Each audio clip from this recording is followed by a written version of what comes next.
Pour le reste, à Farciennes, la nouvelle ASBL LAN Concept a organisé sa première LAN Party durant tout le week-end dernier dans la salle du centre culturel. Pour rappel, une LAN Party, c'est ce rassemblement de passionnés de jeux vidéo qui participent avec leur ordinateur à des tournois en réseau. Cette nouvelle ASBL a été créée par des amis farciennois mordus du genre. Après avoir fait circuler l'information sur des sites spécialisés, ils ont attiré des participants d'un peu partout du pays et même de France. Tous ont rejoint la cité du Roton, tout comme Christophe Banton et Fabien Bohème. Ils sont près d'une septantaine à avoir installé leur machine de jeu survitaminée au centre culturel de Farciennes durant tout le week-end. Aux commandes, ce sont des passionnés de jeux vidéo en réseau qui participent généralement à de nombreuses LAN parties en Belgique. Wallon, oui, j'ai fait une aussi en Flandre. Belgique, je fais toutes quasi. C'est le succès grandissant des LAN parties organisées dans de nombreux pays qui a donné l'idée à un groupe d'amis et joueurs farciennois de créer une ASBL, LAN Concept, et d'organiser un premier tournoi. Oui, c'est ça, en fait, on était un petit groupe de 10 personnes à peu près qui font partie du staff maintenant. Et on jouait chez moi, on poussait les tables, le salon, panier du chien à la limite. On plaçait nos machines, on connectait en réseau, on jouait à des jeux qu'on aime entre amis.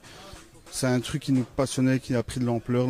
Et un jour, paf, comme ça, je crois lors d'une discussion avec un ami, on a dit tiens, on passerait bien à quelque chose de plus gros et c'est parti comme ça.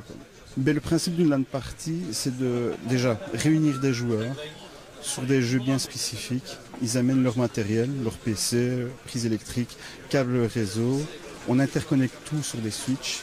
On amène le courant et puis on lance des tournois. On fait des grilles horaires avec des braquettes. Et alors on a des lots offerts par les sponsors qu'on répartit après aux vainqueurs en fait. Un réseau local a été installé pour ces jeux vidéo multijoueurs. Les équipes interagissent pour faire évoluer la partie. Lors des pauses, c'est évidemment l'occasion de discuter informatique, pendant que d'autres s'essayent au foot sur console. Et là, pas de doute, c'est comme s'ils y étaient. Goal! Goal! Goal! Et devant la TV, hein?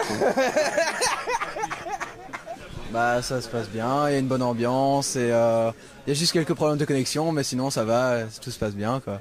Ouais, on passe des heures à jouer, mais bon, vu qu'on aime bien, c'est le principal, quoi. Mais tant qu'il y a une bonne ambiance, ça va, ça reste cool, quoi. À partir de deux parties, on fait quand même une petite pause, quand on essaie de faire quand même des pauses pour pas avoir une tête ainsi après, quoi. Car les tournois s'étalent sur plusieurs jours. Pour cette première à Farciennes, les joueurs se sont relayés vendredi, samedi et dimanche. Casse-croûte et couchette font donc partie des équipements indispensables de tout bon joueur de LAN party. Ils doivent se reposer sur place, donc on doit leur prévoir une zone repos parce que ça dure vraiment les 3 jours, jour et nuit. Et des joueurs restent parfois 72 heures non-stop à jouer. Et il faut essayer d'assurer ça, ambiance, confort, que ce soit matériel et physique, et alors le fun, tout ce qui est jeu, quoi. La nouvelle ASBL farciennoise LAN Concept compte organiser au moins une LAN party chaque année.